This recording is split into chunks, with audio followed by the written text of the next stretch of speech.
Ladyville highlights once again. Blessed good morning, people.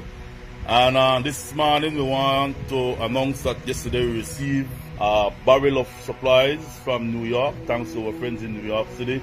We did a fundraising for Miss Delsa Dawson. She's a Ladyville resident who has been diagnosed with stage 3 cancer. Alright, 400 for the woman, Miss Augustine.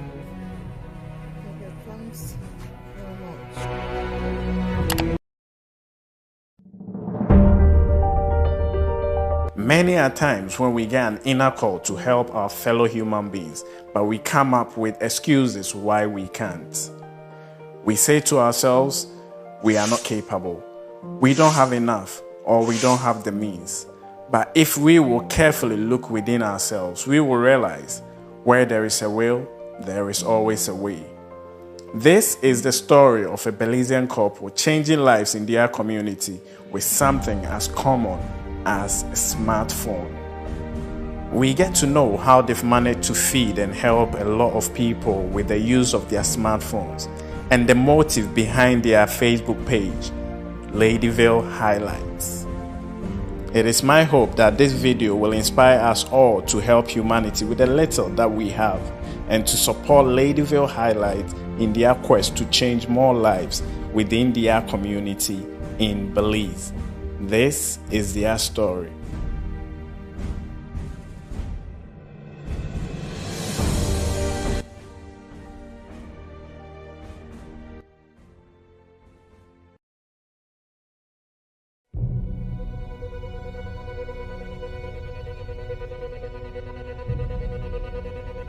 Alright, my name is Albert Magdaleno. I'm 45 years old. I have been the chairman of Ladyville for 2013 to 2016. I was a lay preacher. I was a teacher at the primary school. I taught primary school for 3 years or 4 years. And then I went over to the Belize Postal Service, and I'm with them since 2002 with a little break. I think a year and a half, between a year and a half, I had a little break. And what I do, I love helping people. I love making people bring that joy on their face to see that somebody who was struggling receive the help they need. Brings hope. Everybody needs hope. Okay, well, my name is Fiona Willoughby Magdaleno. I am 37 years old, and I have been a public servant for the past 11 years. And throughout that time, I have done humanitarian work as well, but on a small scale. Okay, well, I think first of all, it's God who brought us together. I knew Mr. Magdaleno from high school. He was working there and I was attending the high school. He had just finished graduating from the high school. And for years we haven't seen each other, and until 1 year, 2018, I got transferred to Belize Postal Service. And he can tell you the rest of that one. Well, all the guys were saying that, hey, we got a new administrative officer. Have you seen her? She look good, she's sexy, she's all that. And I didn't really take it seriously because all the other officers we have were, you know, senior people. They were older, and so to hear that we have a new one, a young one, was kind of like, I don't really believe it. But every day they tell me, hey man, have you seen the new office, the new lady we have? No. And so I said, let me go and see for myself. And when I went and I knocked on the door and I saw it was her, my jaw dropped. Oh my gosh, the same girl I used to watch at high school, she's grown up, big girl, you know. And so we started speaking after that every day. After that, the rest was history. It is obvious that Mr. Magdaleno had the desire to impact his community in a positive way.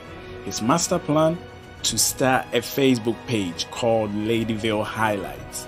Now, Ladyville is a town in Belize, but why Ladyville Highlights? Ladyville Highlights, everything about Ladyville Highlights, I must say, it has to do with God. I was at home, I came back from Los Angeles, I didn't have any job, I was at home and I was going through Facebook, and all I was seeing is negativity and nudity and violence, and there was nothing positive. And so I could have heard, as plain as daylight, a voice whispered in my ear, why don't you create a page? You'll name it Ladyville Highlights. You will feature all the poor people who are struggling with their business, who selling tamales, who selling bread, who selling bun, who selling whatever they're selling. Give them that highlight, feature them so that they can get more customers and they can get more sales. You will also do laughter is the best medicine, whereby people can be scrolling on their phone and they see something that, you know what, they were so down for the day and they see something that, man, just lift up your spirits and you laugh. When he came back from the US in 2017, he started Ladyville Highlights, but it was not so big, and well, he did those segments of the people who inspired us, blast from the past, and so far. But all those segments was before me. When we got together during that time, he then told me that he have a vision to help people, and I told him that I am about the same thing, just that I don't like to be in front of a camera. I prefer to be in the background, you know. So when he told me, he said he would start to do a change, a compassion story for Ladyville, and he started to help, which he was already doing it like on a small scale. I told him, I said, why don't you just do it countrywide? If you're going to do it big, yes, then do it big. I tell her, God will guide us. I tell her, so don't just think about Ladyville, because there's poor people all over the country of Belize, not only in Ladyville. And so he told me, say, you know something, I should take that advice, and boom, the next day we got a call from out district. Yeah, the very next day. First call from out district. Asking for help and assistance. It has always been just one cell phone, no big lights like you have, no tripod, just my hand, my cell phone, and a passion. That's all it took. Cell phone and a passion. And I must say that when that phone goes dead, my iPhone takes it. Yeah, then I jump on her phone. I log in onto her phone. So he kills my phone too. My duration in Belize, I have witnessed Mr. and Mrs. Magdaleno impact numerous Belizean lives with their Facebook posts in a form of comedy, education, and even the raise of funds. Each segment of a post has been given a name. What are these segments, and what are the ideas behind them? As a past teacher, I love history. I love Belizean history. And I think that a lot of Belizean history and photos about historical places in Belize aren't shown much in schools, in primary schools, nor in high schools. And so what I do in my spare time, I go on the net, because what people don't know is that anything you want to know or learn or find or research, it's out there. Because somebody probably took a photo from 1860, load it up onto the net, and it stays there for life. Well, I go and I search for them.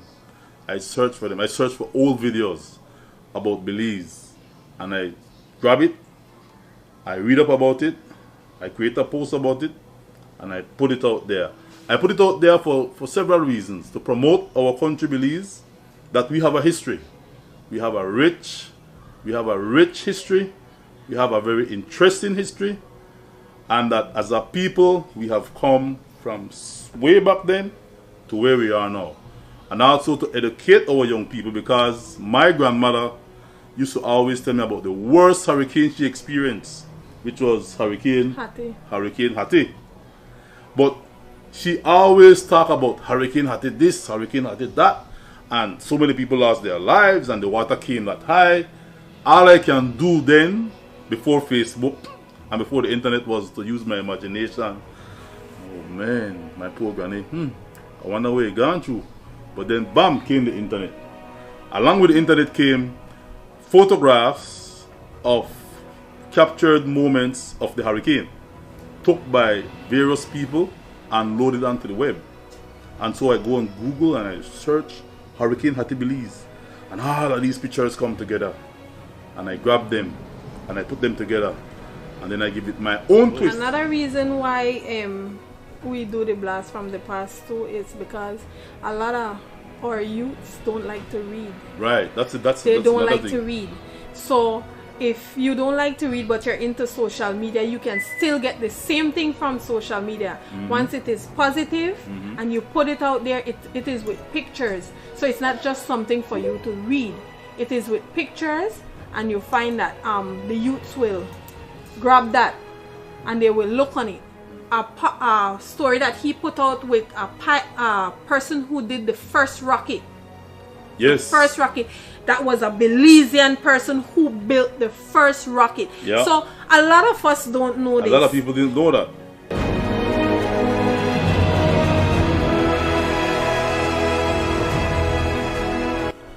People who inspire us. That's a segment that I love, because in this segment it brings to highlight persons who have came from nothing, but they worked their way up and made themselves something.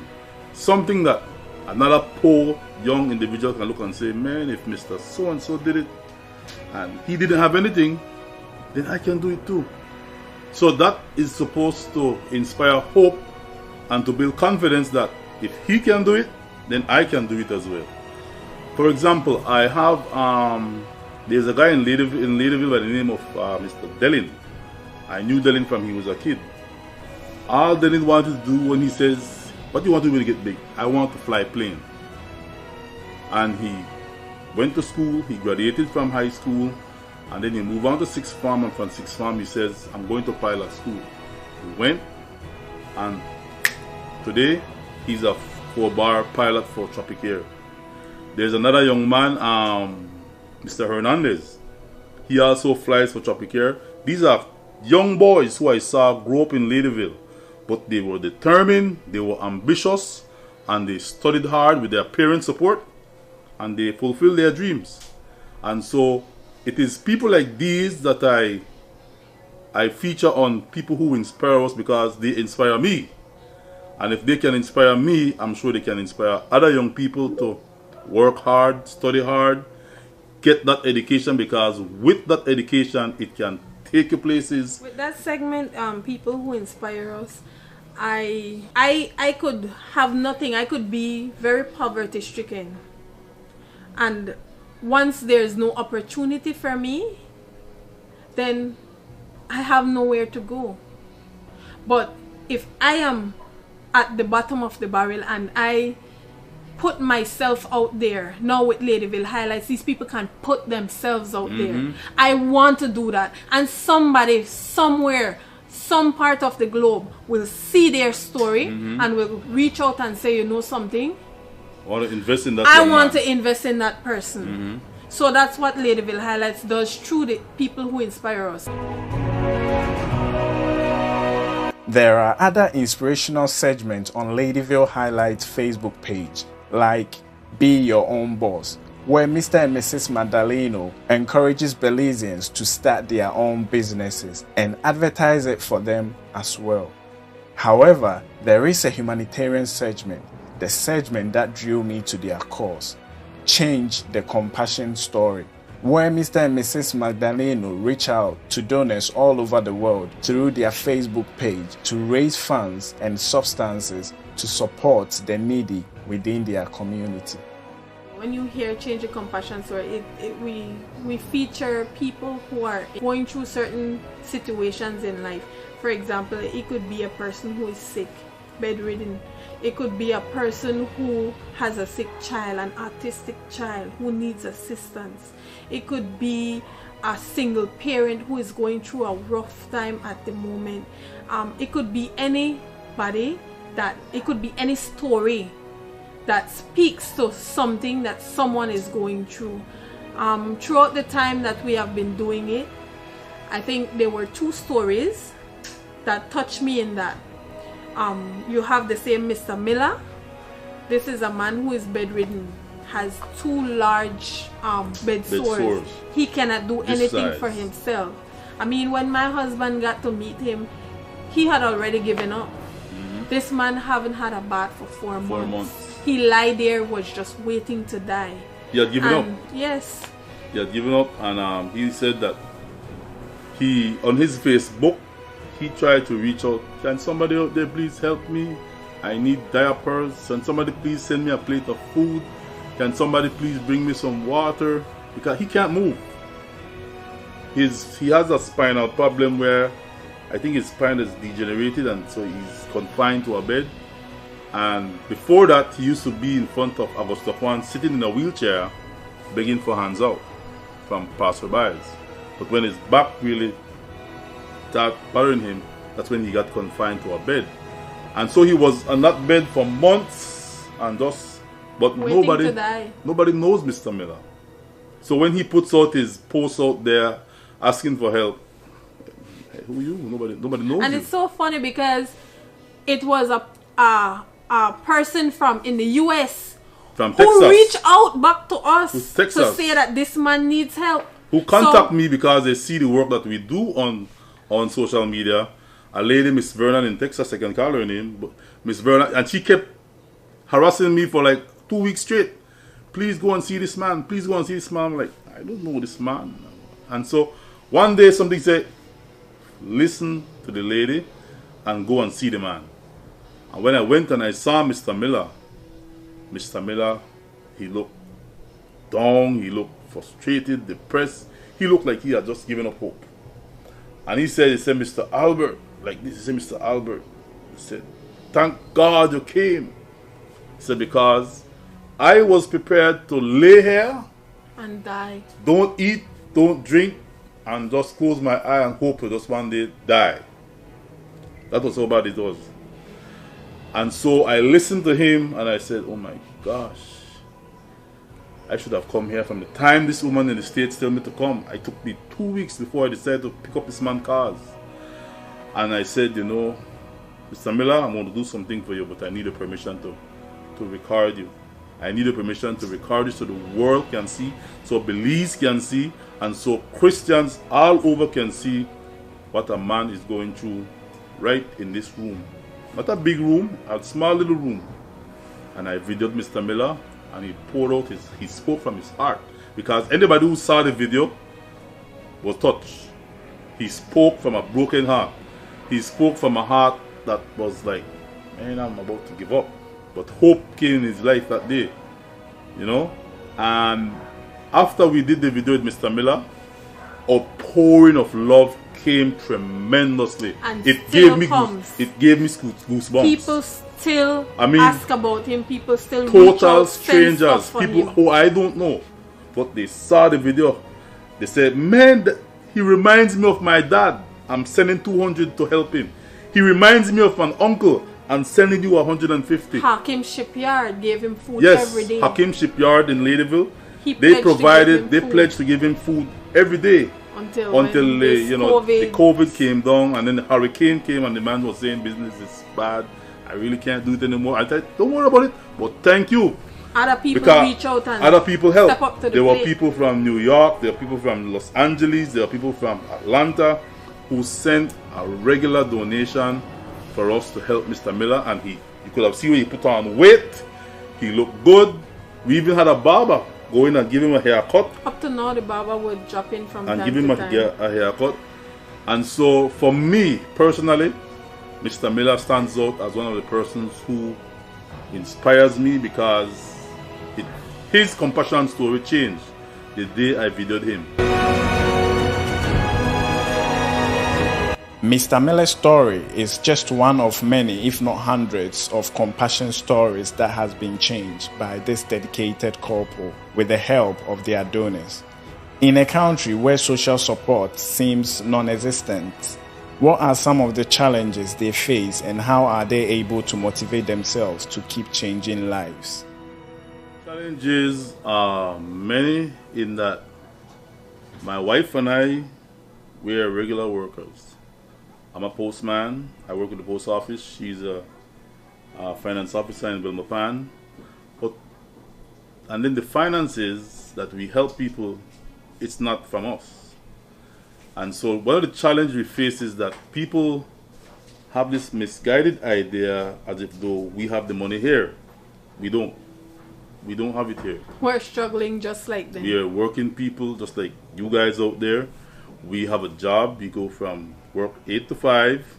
We come home. We have to make tea for ourselves and our children. And we live a very normal life like everybody else. But what we do is that when you inbox us your story, we take your story, we reshape it. Most of the times what I do, I keep it in its natural form, the same way that they send it to me. And I just give it a little edit on the top. And I put it out there. Now when that story goes out there on the worldwide net, there are Belizeans in the US, there are Belizeans in Canada, there are Belizeans in the UK, and there are Belizeans all over. Now, why they give? I don't know why they give. I don't know why they choose to help. These people might have their own personal experience with God, they and their God. They might be going through a spiritual journey whereby God inspires them to help out a particular story, and that's why they give. What people also need to understand too is that we never ever ask nobody nor direct nobody on who to help. Alright, right, babe? Yeah. I just put it out there, and when I look, I get an inbox. And they tell us which one of the situations they want to help. Right. And most of these people who are helping are total strangers to us. I never know them before until when they saw the inbox, and then they say, you know what, sir, I admire what you're doing, and I have this on my heart to help my Belizeans back home, and God has impressed it upon my heart to use you as the medium to work through, and so we want to pick you to direct our resources to help back home. That is how we receive barrels of clothing to give away. That is how we receive boxes of medications to give away to diabetic people, because barrels of food. I didn't even know that the diabetic medication in Belize is expensive. The strips are expensive, and we get them free, sent by people in the States. I want to stress and I want to beg people to please have patience, because while we work and we're trying to also deal with our kids and also deal with their cause, the donors are also people who work, and the donation is from their salaries. Yeah. These people, they aren't rich people. These people take their time and take out from their salaries, and we must keep in mind, people from abroad pay far more into rent than we do in Belize. So for them to take out from their salaries to send, man, come on, it has to be God work. It has to be God work. Plus, we have several of our donors who are sickly people. We have one of them who goes 3 times a week to do dialysis, but she still finds to donate. Another challenge we face is that while we do receive support and donations from abroad, there are people in Belize who also support us. And I must say, thanks to you guys, thanks to our local businessmen here in Belize, local businesswomen in Belize, and our regular Jane and John in their homes who see us on the media and decides and inbox me and tell me, hey, I have a box of shoes, can you come for it? But we don't have a vehicle, so when I am the trunk. So we ride my motorbike and we fly over to your house, and then I set it on my leg, and then we drive off. Most of the time people are like, I thought you were coming in a vehicle. No, this is the vehicle, a motorbike. Yeah. So the challenge is to move stuff from point A to point B. It's kind of challenging because we don't have this space to move, and sometimes there are big items that we receive as donations, or we can't bring them unless we have a vehicle. What motivates me is, I think it's people. It's people because I have a empathetic side to me, and I know where I came from. I know what I've been through, and I know what motivated me. So when I see a person who has a low self-esteem, I see myself when I was a teen. So then if I could pray and move up and get motivated, then that person can be motivated as well. So then it gives me a drive to push that person. Also, my husband, to just watch him and see how happy he gets when we're hitting a story and when we're getting help for these people. Sometimes it's all 11 in the night and my husband wants us to go to these people's house. Babe, nobody go to people's house after 9. So that, just the happiness I see in his face, in his actions, it gives me more motivation to say, you know something, you need to continue supporting your husband. For me, it is the idea that if God is in something, it's bound to be successful. And the Bible says that if I am lifted up, that if He, Jesus, is lifted up, I will draw all men to me. And so I believe that by lifting up Jesus Christ and lifting up Jehovah God first, then everything will fall right in its place. And what we do is that I love the idea that somebody can be so depressed, but when the help comes and I say, this is for you, the emotion and the look that people give, some of them are shocked because they asked for help, but they were dope. But we always deliver. We always come through. I want to give thanks to all our supporters in Belize, throughout Belize, not only Ladyville, but all of Belize, the districts, Keys, because we have received groceries from the Keys from Belizeans, regular Belizeans, who offered to help. We have received finance from regular Belizeans in Belize, who offers to help and donate to somebody's cause. We want to thank the business people who supports us and because what we do is possible because of good, kind-hearted, generous people like you guys, especially our friends in the US, in Canada. We will get help from Canada. We receive from UK. We receive from all over the US where Belizeans are located. These good Belizean people make it possible for us to reach out to a needy individual, a struggling family, somebody who is down and out in their luck, down and out, unable to pay their bills. It's because of kind people like you guys who see what's happening on our page, who remembers the struggle that you had while you were in Belize before you went away and have a better life, and God gave you blessings that now you can bless others back home more in need.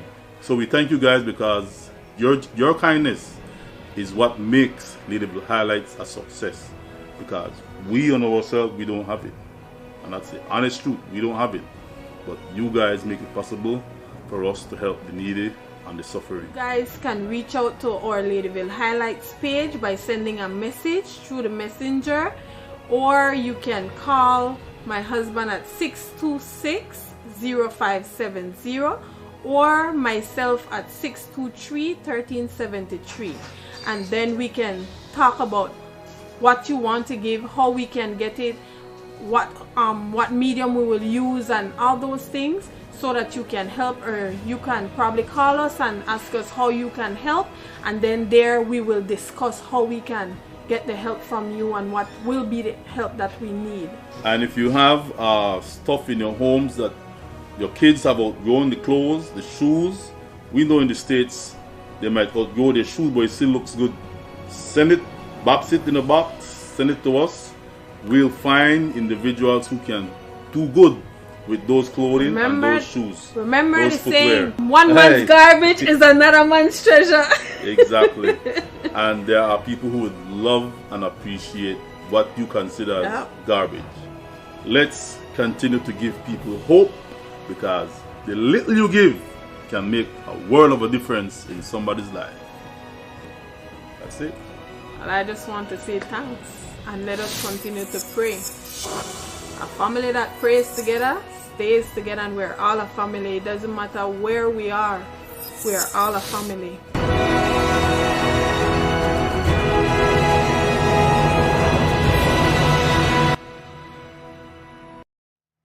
Yeah, Mr. Miller. Thank you very much to the assistant man. Now I ask me the next year. Thank you very much. I know I've made a lot of videos to show what a paradise Belize is. Yes, Belize is a paradise, but remember, it is only a paradise when you can afford it.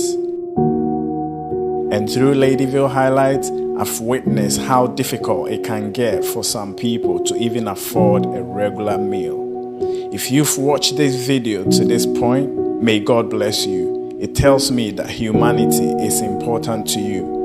Please reach out to Mr. and Mrs. Magdaleno on their Facebook page, Ladyville Highlights, or contact them on the numbers provided if you are touched to do so.